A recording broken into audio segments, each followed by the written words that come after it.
नमल। फूडली ever after में उस दोपहर नौजवानों का एक हजूम जमा था। चंद मेज़ों पे एक तरफ उन्होंने कब्जा कर रखा था और वो पुरजोश अंदाज में एक दूसरे से बातों में मगन थे। बार बार घड़ियां भी देखते, मोबाइल भी चेक करते, जैसे इंतज़ार में थे। बालाई मंजिल के हाल में सारा सामान समेटा जा चुका था। बस एक मेज़ पे कुछ बॉक्स रखे थे, जिनमें से फारिस खड़ा झुककर कुछ कागजात उलट पुलट कर रहा था। उसने स्याह पैंट पे सफ़ेद ड्रेस शर्ट और स्याह कोट पहन रखा था। बाल अब भी पहले की तरह छोटे थे, मगर चेहरे से सारी कलफत, बेजारी और उकताहट दूर हो चुकी थी। उस पे हमा वक्त ठंडे और खुशगवार तासुरात रहा करते थे।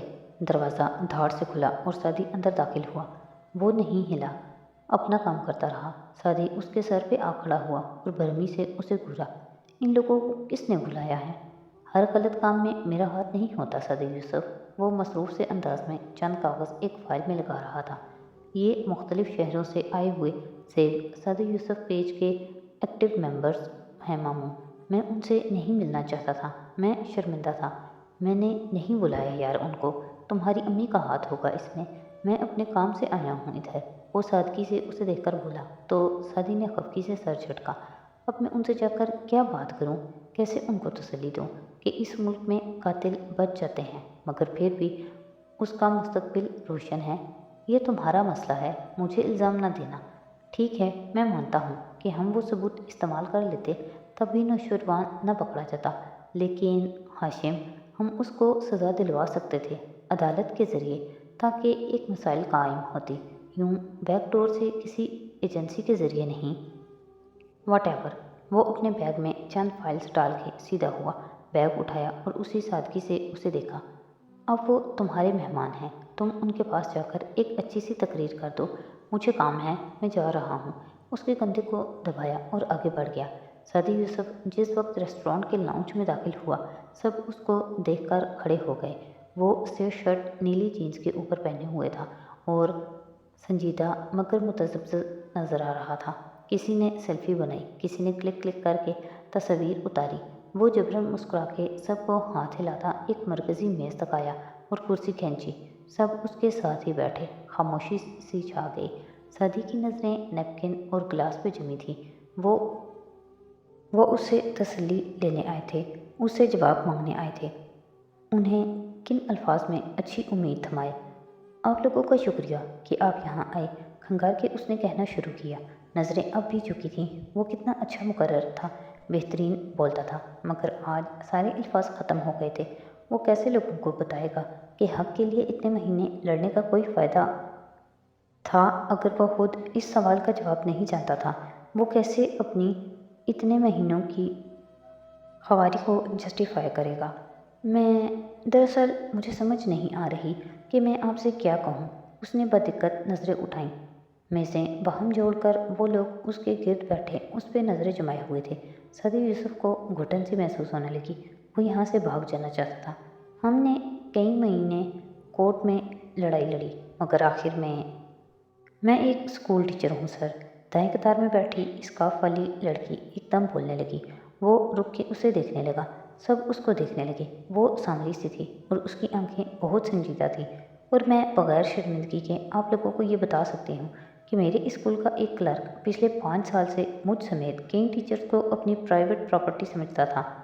उसका जब दिल चाहता था वो किसी को भी हरासा कर सकता था, मगर उसे कोई रोकने वाला नहीं था। शिद्दत जज्बात से बोलते उसको चेहरा सुर्ख पड़ने लगा।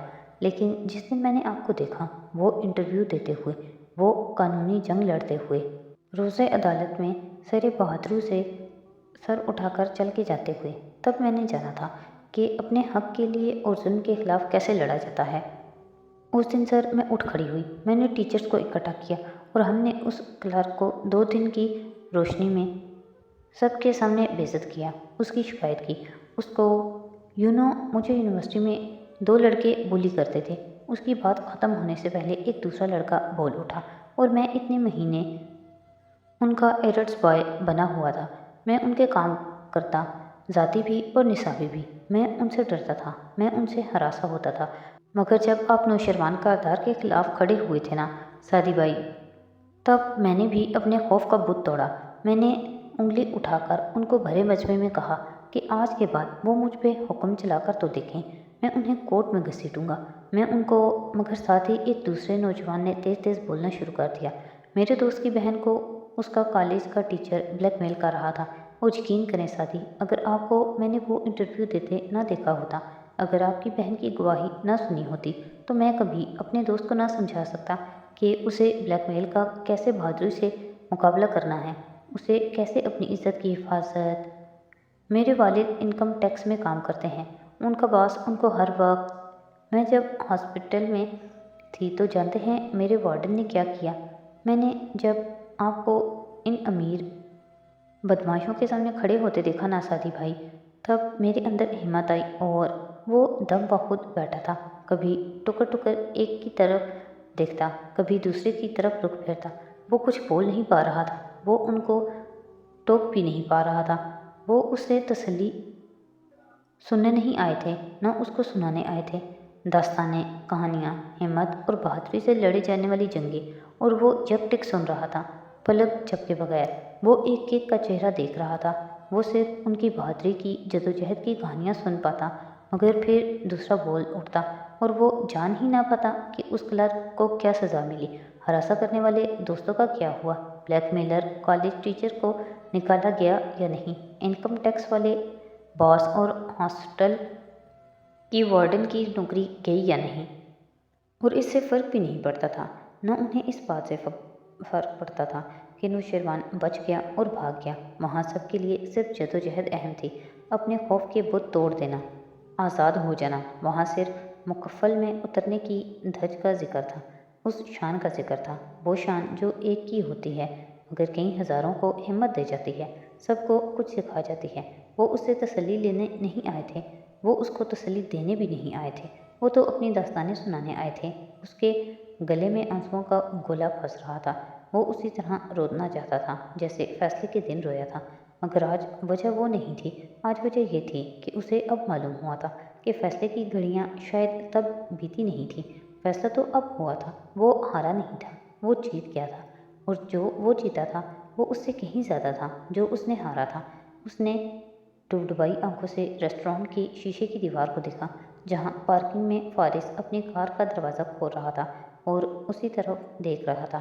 سادی کو دیکھتے پا کر وہ مسکرایا، ایک آنکھ دبائی اور پھر اندر بیٹھ گیا۔ بہت سے آنسو اندر ہی اندر اتار کے سادی یوسف بڑبڑایا تھا، 2 نمبر آدمی۔ 6 ماہ بعد، دسمبر 2016۔ پورا چاند آسمان پہ یوں جگمگا رہا تھا جیسے چاندی تھال ہو۔ وہ آج اتنا بڑا، اتنا قریب نظر آ رہا تھا کہ لگتا ابھی پگھلی ہوئی چاندی زمین پہ انڈھیلنے لگے گا۔ اس کے گرد سرمئی بادل جمع ہو رہے تھے، ہلکے، ہر بوجھ سے آزاد بادل۔ نیچے دیکھو تو ہوٹل کے سبززار میں نیلے سوئمنگ پول کے پانی میں چاند کا عکس تیر رہا تھا، ہچکولے کھا رہا تھا۔ پول کے ایک طرف وہ آرام دہ کرسیاں بچھی تھیں اور وہ دونوں ساتھ ساتھ ان پہ بیٹھے تھے۔ سردی اپنے جوبن پہ تھی اور اسی مناسبت سے فارس نے بھوری جیکٹ پہن رکھی تھی اور گردن اٹھائے چاند کو دیکھ رہا تھا۔ ساتھ بیٹھی زمر سفید جیکٹ پہنے ہوئے تھی اور اس کا چہرہ بھی اوپر کی طرف اٹھا تھا۔ تمہیں پورے چاند کو دیکھ کر کیا خیال آتا ہے فارس قاضی؟ وہ اس مسحور کن لمحے کے زیر اثر چاندی کے تھال کو تکتے ہوئے بولی۔ وہ اس کے منہ سے کچھ خوبصورت سننا چاہتی تھی، یہی کہ اگر نیل آرمسٹرانگ نہ مرتا تو کم از کم ہمیں یہ تو بتا دیتا کہ انسان چاند پہ گیا بھی تھا یا وہ صرف ایک امریکی ڈرامہ تھا۔ سارا وضو ٹوٹ گیا، زمر کا حلق تک کڑوا ہو گیا۔ خفگی سے نظریں موڑ کے فارس کو دیکھا، وہ مطمئن، حشاش بشاش سا نظر آتا، سر پیچھے ٹکائے اب اسے ہی دیکھ رہا تھا۔ تمہیں پتہ ہے تم نے کتنے عرصے سے مجھے یہ نہیں کہا کہ میں تمہیں کتنی اچھی لگتی ہوں؟ اور کس نے کہا تم مجھے اچھی لگتی ہو؟ اونچی بڑبڑاہٹ۔ اور نہ ہی میری تعریف کی۔ کس چیز کی تعریف کروں؟ ان بالوں کی جو تم ڈائی کرواتی ہو، یا اس چہرے کی جس پہ ہر وقت غصہ دھرا رہتا ہے؟ ارے واہ، ایک زمانے میں تو 7 سال تک قید میں ڈالنے کی باتیں کرتے تھے، اور اب دیکھو کتنے عرصے بعد تمہیں ڈنر کروانے کا وقت ملا ہے، وہ خفگی سے بولی تھی۔ وہ بھی اس لیے تمہیں لایا ہوں کیونکہ تم نے کہا تھا کہ بل تم دو گی۔ وہ تپانے والے انداز میں مسکرایا تھا۔ وہ باہر اس لیے بیٹھے تھے کیونکہ ابھی ڈائننگ ایریا میں کوئی میز خالی نہیں تھی۔ मैंने ऐसा कुछ नहीं कहा था। वैसे भी मेरे सारे पैसे तुमने रख लिए थे। बीबी, एक मिनट। वो हैरान सा सीधा हुआ। मैं आपको सारी रकम वापस कर चुका हूँ पिछले 6 माह से। कोई सबूत? उसने संजीदगी से आबरू उठाई। फारिस ने तासुब से उसे देखा। तुम बनने के लिए इम्तिहान क्यों नहीं दे देती? बहुत अच्छी जज बनोगी। और वो भी इख्तियार हंस दी। फिर दोबारा से गर्दन उठा के चांद को देखने लगी। मैं खुश हूँ फारिस, मैं भी खुश हूँ। तुम क्यों खुश हो? क्योंकि मेरे ऑफिस में 2 खूबसूरत लड़कियाँ काम करती हैं। और फारिस काजी, उसने ज़ोर से पैर ज़मीन पे पटका तो वो मसहलती अंदाज में हाथ उठाकर जल्दी से बोला, मैं इसलिए खुश हूँ क्योंकि मेरी ज़िंदगी अब स्टेबल हो गई है। मेरे पास एक बहुत अच्छी दिल की अच्छी बीवी है। मेरा ख़ानदान मुझसे खुश है। अजीज़ों रिश्तेदारों में मुझे अब कोई कातिल या मुजरिम नहीं समझता। हाशिम और उसका ख़ानदान हमारी ज़िंदगियों से जा चुका है। मेरे भांजे अपनी ज़िंदगियों में सेहतमंद शहरी बन के बिलाकर सेटल हो चुके हैं। मेरे पास एक अच्छी गाड़ी है, जॉब है, घर है और मेरे ऑफिस में 2 बहुत खूबसूरत लड़कियां काम करती हैं। और इस दफ़ा आखिर में वो दोनों हंस दिए थे। I really hate you Faris, love you too, वो मुस्कुरा के बोला था। वो वाकई बहुत खूबसूरत लग रही थी। उसकी नाक की लौंग दमक रही थी। सफ़ेद जैकेट से ढके कंधों पे गिरते घुंघराले भूले बाल और भूरी आंखों की मुस्कुराती चमक। वो वाकई खुश थी और वो भी था। धमाके की आवाज़ आई तो वो चौंका। वो भी चौंकी। लम्हे भर को दिल घबराया, मगर फिर देखा साथ से गुजरती एक लड़की सेल फोन पे कोई फिल्म देख रही थी या किसी फिल्म का ट्रेलर। जुमर ने उसका पहले लम्हे भर को शशते रह गई, फिर उसका चेहरा देखा और फिर उसे रिलैक्स होते देखा तो नरमी से बोली, फारिस, अब सब ठीक है। कोई साजिशें, कोई कत्लो गारत अब हमारी ज़िंदगियों में नहीं होगी। मैं जानता हूँ। वो गहरी सांस लेकर मुस्कुराया, फिर झुरझुरी सी ली। बस कभी कभी एक ख्याल सा जहन से गुजरता है, जैसे दूर कहीं कोई कर्मा है जो मेरे घात में बैठा है। ये सिर्फ तुम्हारा वहम है। मैं जानती हूँ हमसे भी गलत काम हुए हैं, मगर हम सर्वाइवल की जंग लड़ रहे थे। हम और कुछ नहीं कर सकते थे। असूल ये है कि अगर बदला लो तो इतना लो जितना जुल्म किया गया है, और अगर उसके बाद कोई तुम्हारे साथ ज्यादती करे तो फिर अल्लाह तुम्हारी मदद करेगा। ये अल्लाह का वादा है। सो तुम हाथ बढ़ा के उसके घुटने पे रखा। रिलैक्स हो जाओ और अल्लाह पे भरोसा रखो। अल्लाह तुम्हें ज़ाया नहीं करेगा। मैं अब एथियस्ट नहीं रहा। मेरा ईमान और यकीन अब वापस आ चुका है। वो मुस्कुराया। अब मैं पुरसुकून रहने की कोशिश करूँगा, और जब तक ज़िंदा हूँ ये याद रखना कि हम हमेशा तुम्हारे साथ खड़े हैं। और मैं जब तक ज़िंदा हूँ ये याद रखूँगी कि तुम मेरे सबसे अच्छे दोस्त हो। वो हल्का सा हंसा। आज बहुत अरसे बाद तुम चुड़ैल नहीं लगी। ओके, अब ज़रा हम डिनर हॉल की तरफ जाते हैं, और रास्ते में तुम मुझे ये बताओगे कि मेरा ये नाम किसने रखा था। वो उठते हुए बोली, अहमद ने। वो भी साथ खड़ा हो गया। और तुमने उसे एक दफ़ा भी नहीं टोका? बिल्कुल नहीं। मैंने तो उसे शाबाशी दी थी, और थोड़ी सी शर्म तक नहीं आई तुम्हें शाबाश देते हुए? देखो, मैं एक शरीफ आदमी हूँ।